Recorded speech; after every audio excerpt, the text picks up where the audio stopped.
Salut, donc on se retrouve aujourd'hui dans cette nouvelle vidéo pour parler d'un mois qui va vraiment être économique, très économique pour cette année 2016.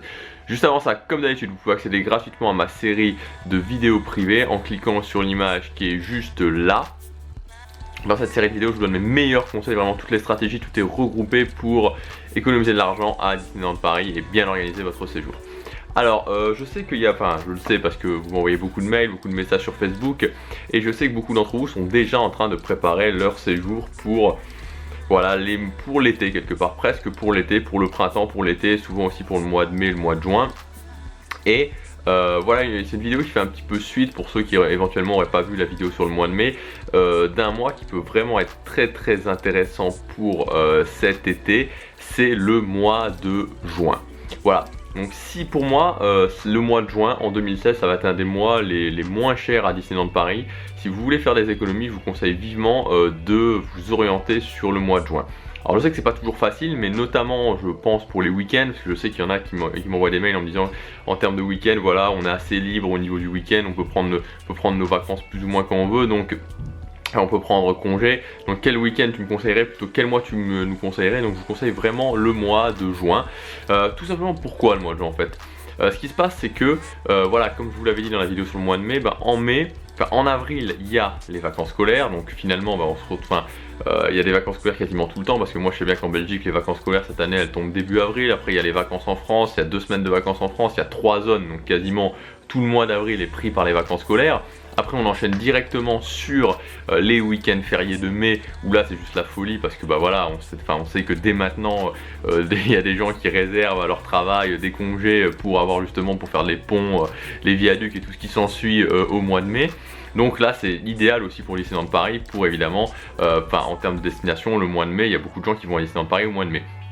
Finalement au mois de juin, il se retrouve un petit peu tout seul entre le mois d'avril, le mois de mai et le mois de juillet. Et évidemment au mois de juillet, là c'est juste la folie, il y a beaucoup de non francophones qui viennent à Disneyland Paris, particulièrement des Espagnols.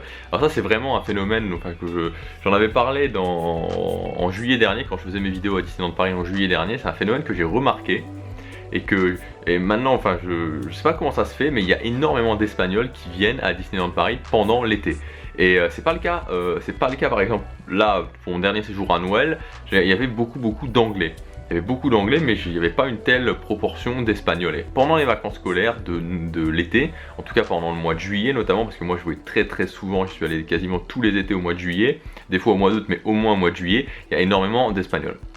Bon bref, donc ça fait qu'il y a beaucoup de personnes non francophones qui viennent, et donc il y a énormément de monde, particulièrement à partir du 10 juillet, et donc le mois de juin c'est vraiment l'idéal, parce que voilà, il y a les examens, il y a le bac, il y a les gens qui préparent leurs vacances, et finalement il y a peu de personnes qui partent en juin. Et en plus maintenant, maintenant le mois de juin c'est le début de l'été. Donc qui dit le début de l'été, il y aura le spectacle La Reine des Neiges, parce qu'il y a beaucoup de gens qui m'envoient des mails à propos de ce spectacle, qui sont déçus que le spectacle ne soit plus là actuellement. Donc toute la thématisation quelque part qu'il y a eu au niveau de la Reine des Neiges à Noël, on va la retrouver cet été. Donc avec le spectacle, avec le marché d'Arendelle, avec l'hommage à la Reine des Neiges, avec très certainement qu'il y aura le passage de la Reine des Neiges qui reviendra dans Disney Dreams. Donc voilà, donc vraiment au niveau, alors ça veut pas dire qu'il faut réserver sans promotion bien sûr au mois de juin, il faut toujours réserver avec des promotions, soit des ventes privées, des ventes flash, etc. Donc toutes les promotions dont je vous parle en général. Mais si vous réservez au mois de juin, c'est déjà pas cher, et en plus que vous avez une promotion, vous allez vraiment pouvoir vous payer un séjour à Disneyland Paris vraiment peu cher.